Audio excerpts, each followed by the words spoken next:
9 لامل جنت او د هغه پراخي را په زړه کړه. په ژوند کې انسان له هر ډول آلاتو سره مخ کیږي، کله تنګسه او کله خوشحالي وي. نو که څو ورځې غمجن سوې یا د چا حق تر پښو لاندې کړ، نو ته د دغو ستونزو په بدل کې د جنت نعمتونو را په زړه کړه. که داسې دې وکړل، نو ټولې اندېښنې به دې ختمې سي او له ډېرې لوی تاوان نه به خلاص سي. هوښیار هغه څوک دی چې د آخرت لپاره کار کوي، ځکه چې هغه همیشنی کور دی.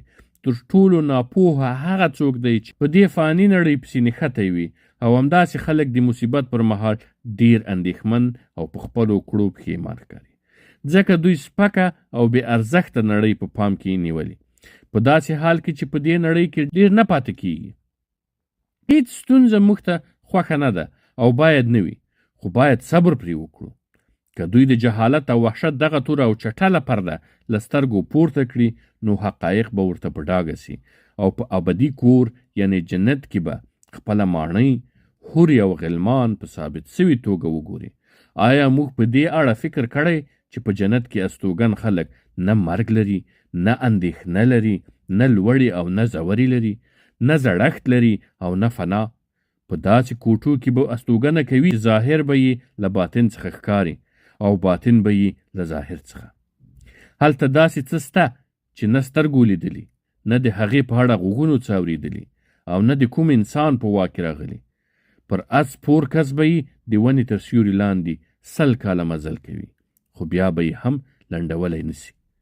یوه خیمه یې 80 میله اوږدوالی لري، ویالې پر اوبو، شیدو، شاتو او شرابو تر و تازه او ډکې بهیږي.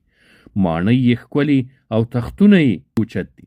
لنډه دا چې دا ارمانونه او د هیلو د پوره کېدو ځای جنت دی، او په جنت کې هر څه سته.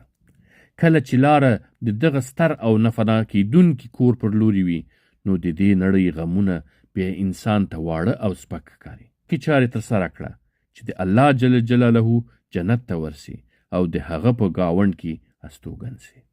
سلام علیکم بما صبرتم فنعم عقب الدار. او هغوی یعنی جنتیانو ته به په جنت کې وویل سي چې پر تاسې سلامتیا ده، څنګه چې تاسو په دنیا کې له صبر څخه کار واخیست. د هغه په برکت نن تاسې د دې وړ ګرځېدلي یاستئ. نو څه ښه دی دغه د آخرت کور.